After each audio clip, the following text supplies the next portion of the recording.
What's one thing that you'd want the general public to know about SROs? What's one thing that you want teachers going into the profession and/or current teachers to know about SROs? Know who I am. Okay.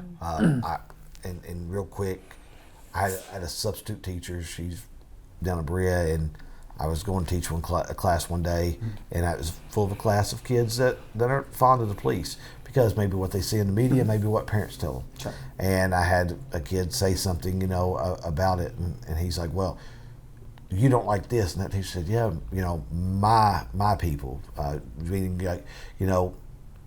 she's more of a Hispanic, and she goes, "Police don't like them," and I said, "So that's what you have with police," and I said, "But that's not me," and I said, "If you look, this is no different.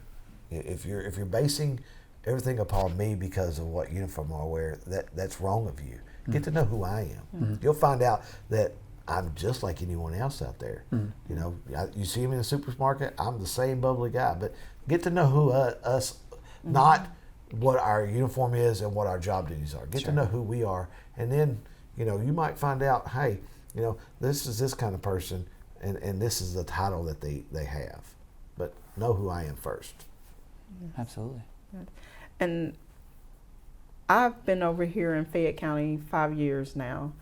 And I remember like it was yesterday when I walked into TLC because they never had an officer over there. Okay. And I remember maybe a year and a half later, I was up front talking to the secretary, and she told me when they found out that they was having a cop over there, they was all on the internet trying to see who I was, looking up my Facebook, and everybody was so uptight. The principal like, "I hope they know what kind of kids we have over here. We don't need all this riffraff over here."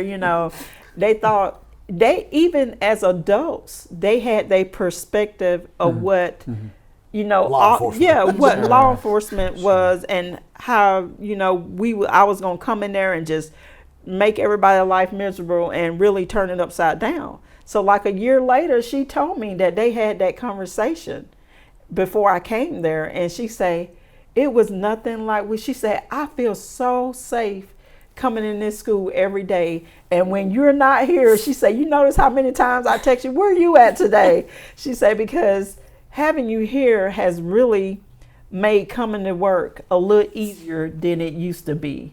She said, "You're touching on so many topics that seems very like your belonging and relationships. I think all of you are in some form or fashion talked about relationships and how COVID interrupted that and relationship building, trust, size of schools, because if you're too big, you don't know. Relationships are huge. Oh yes, it's everything.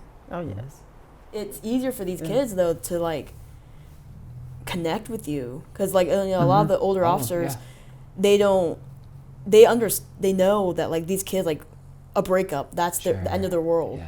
Or like, "Oh, I didn't make this grade, it's the end of their world." A lot of the older officers are like, "Yeah, but you'll be fine." Yeah, tell me more about that. You hit on something. That's beautiful observation. That generational difference. But that's like, a strength you have. But then I'm like, I know, I get that. Like, I was at your spot. Yep. I can remember when I was at your spot. I can remember what it was like to get ready for the driving test. Sure. Or even the stress of, because a lot of my seniors, they're stressed about college. Oh, I Will bet. they go? Yeah, they're really stressed. If they're going, where are they going? How do you pick a major? How do you pick a school? Especially if they're like, "Oh, I want to major in physical therapy." Well, as a lot of schools have that. SROs, when you're in your building, do you, because you know the culture and you know the climate, are there times during the school year where you feel that you can almost palpable know that the kids are under more stress? I don't know if it's exams or your seniors or it's usually those, but different things. You're closer in age to probably those kids than I am. So, and I don't know if you get it. I'm sure me and you do.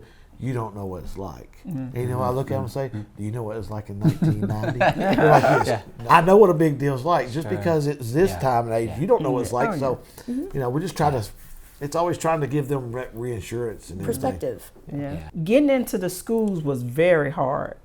It was hard to come by to be able to go put in an application and become a SRO. Okay. Because they wasn't accepting many at the time. Okay. Because it wasn't a law at the time that, you know, we need this many SROs in the school. So they was paying good and people wanted to come, but they was always like, well, we don't have any openings. Okay. We don't have any openings.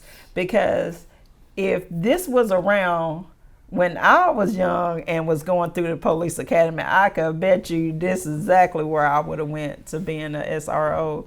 Because I think dealing with the kids, you know, at a young age and letting them know that, hey, law enforcement is not they're not bad, you know, they're not bad people. They're here to help us. If we can install them, that in them at a young age, then, hey, I think we'll be good.